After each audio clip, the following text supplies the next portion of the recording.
For more than a decade, aggressive growth was the defining corporate strategy. Expand into new markets before competitors, hire faster than demand required, raise capital and deploy it quickly, prioritize market share over margins. Growth was the ultimate metric, and companies that moved the fastest often received the highest valuations. But in 2026, the tone across boardrooms sounds different. So the question is unavoidable: is the era of aggressive growth officially over? To answer that, we have to understand what fueled the aggressive growth era in the first place. It was built on three powerful forces: cheap capital, rapid technological shifts, and investor appetite for scale over stability. When interest rates were near historic lows, borrowing was inexpensive. Equity markets rewarded expansion stories. Venture capital encouraged companies to grow first and figure out profitability later. In that environment, speed was everything. Today, those conditions have changed. Capital is more expensive. Debt carries higher interest costs. Investors are scrutinizing margins, free cash flow, and return on invested capital. Growth is still valued, but not at any cost. That shift alone has reshaped corporate behavior. Look at hiring trends. In previous years, companies expanded workforces aggressively to capture anticipated demand. Now hiring is more measured. Productivity metrics matter more than headcount growth. Companies are cautious about building fixed cost structures they may need to unwind later. Is the era of aggressive growth officially over? In many sectors, it appears that the automatic expansion mindset has faded. Demand volatility is another major factor. Over the past several years, businesses have faced unpredictable swings in consumer behavior, supply chain disruptions, and geopolitical uncertainty. Forecasting revenue has become more complex. Overbuilding inventory or capacity can quickly lead to write-downs and margin pressure.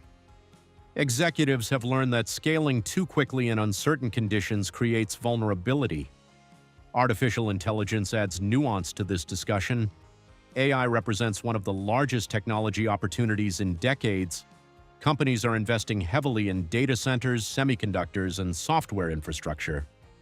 On the surface, that looks like aggressive growth. But look closer at how those investments are structured. Capital is staged. Supply agreements are secured years in advance. Liquidity buffers are maintained. Even in expansion, discipline is evident. The difference between past growth cycles and today is not the absence of investment, it is the structure of investment. Liquidity has become a strategic asset.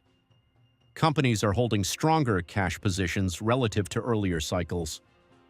Share buybacks and dividends are weighed carefully. Capital expenditures are phased rather than rushed. Optionality is valued more than overextension. This reflects a broader shift toward durability. Investor psychology reinforces this trend. Markets are rewarding predictability. Companies that deliver steady earnings and protect margins often outperform those promising speculative expansion. Guidance is more conservative. Forecast ranges are wider. Language on earnings calls emphasizes resilience, efficiency, and discipline. That language shift matters. Is the era of aggressive growth officially over? If aggressive growth means unchecked expansion fueled by optimism and cheap money, then yes, that era appears to have ended. But growth itself has not disappeared, it has evolved. Many industries have matured. Cloud computing, e-commerce, digital advertising, and smartphones are no longer early-stage markets. Penetration is high, competition is intense. In mature markets, operational excellence often drives performance more than rapid expansion. In those conditions, incremental gains and cost control matter more than bold new territory grabs. There is also a generational lesson embedded in corporate strategy. Leaders who experienced recent economic turbulence, rapid rate hikes, supply shortages, energy constraints, carry those experiences forward. Institutional memory shapes decision-making. Companies are designing strategies to withstand volatility, not just capitalize on momentum. However, it would be premature to declare aggressive growth permanently dead. Economic cycles are dynamic. If capital conditions loosen and technological breakthroughs accelerate demand, expansion behavior could intensify again. The more accurate framing may be this: the era of indiscriminate aggressive growth is over, but the era of strategic growth remains. Companies are becoming more selective. Instead of expanding everywhere, they are doubling down on core strengths. Instead of chasing every adjacent market, they are focusing on areas where competitive advantage is clear. Instead of prioritizing scale alone, they are prioritizing sustainable scale. This is not retreat, it is recalibration. Even in high-growth areas like AI infrastructure and advanced manufacturing, companies are balancing ambition with financial prudence. They are stress-testing downside scenarios, they are protecting balance sheets, they are aligning expansion with long-term demand visibility. In many ways, this reflects maturity. When industries are young, aggressive growth defines winners.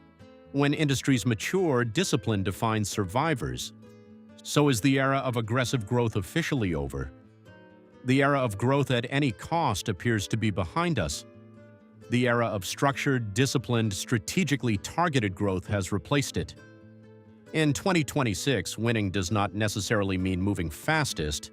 It means allocating capital wisely, protecting margins, maintaining liquidity, and expanding where returns justify risk.